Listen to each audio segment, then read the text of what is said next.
Alright, hello everybody. Today we're just kind of here to talk about Five Nights at Freddy's after the 10-year anniversary.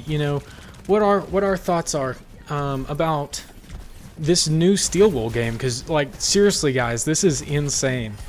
How is this gonna? I'm just thinking long-term wise, and that's what this whole entire video is kind of being about. Not so much just the Steel Wool game, but where FNAF is going in the next 10 years, because this is big stuff, dude. You think about how much this game has evolved, the game series, how much Scott has put his life into this game, into these games, and how much like popularity and just big studio development has been going on with these games, right?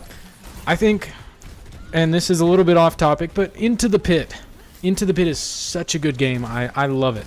I've played about 5 hours as of recording, and man, that game is so good. Mega Cat Studios, so good.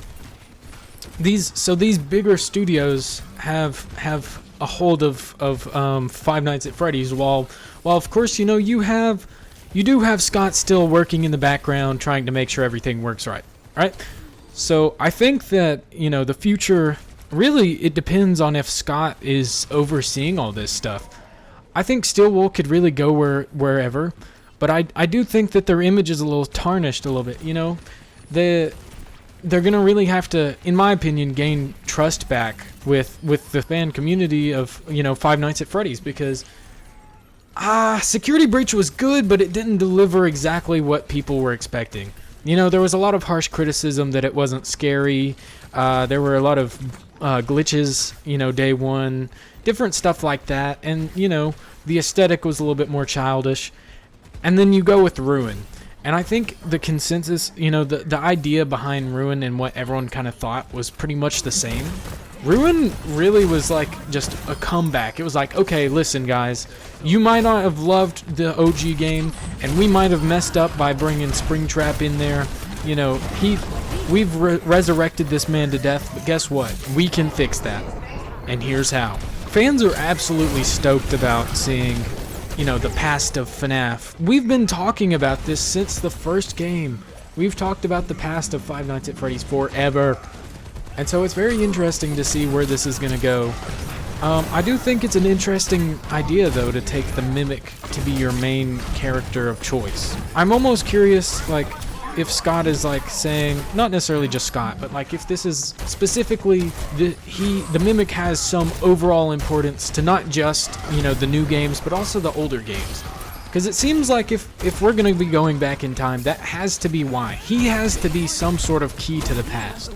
Or he could be just a, standalone, set-aside kind of thing that still ran in the background.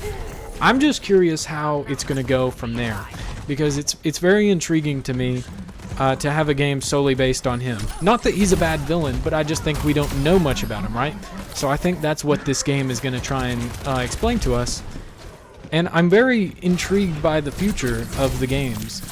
As far as the movies go, I mean, the first movie had its issues, just a little bit, but I personally loved the first movie. It was really good, in my opinion. I think that the FNAF community is really sprawling into something new. Whether you're part of the generation that grew up with it like I did, I think honestly the games are in an upward trend of just, getting more fans, more intrigue, and, hopefully bigger projects that we'll see in the coming years, I'm definitely intrigued by the puppet and the Mimic situation, because there's a parallel between the puppet and the Mimic as far as being in the wind-up box that it was in the trailer. So Secrets of the Mimic, I will definitely be watching out for it, and any more information that we get on it, I would love to cover it. So this is just kind of a little video here. I just wanted to explain my thoughts on it as far as 2024 goes, because so far for the 10-year anniversary we've gotten so many goodies. We have been spoiled this year, guys. I think that there's so much to look forward to in the future, and just with Into the Pit and the opportunities for more games similar to Into the Pit, because just the quality of an 8-bit game and these different studios that can do things, I think that honestly, whether Scott is working on the game by himself or not, to this degree, to this point, in the year we're living in now, I think that the community and the games itself have grown into a cultural phenomenon that is more than just the original games. And they grew as, you know, memes and different stuff a long time ago as well. But I'm saying they're even more than that now, right? So it's just very interesting to me. But you know, I'll stay focused on it, and I'll let you know if there's more information about the game as it comes out, and I will let you know my thoughts on it when it comes out. So yeah, I'll see you next week in some more videos, and bye bye, fellas.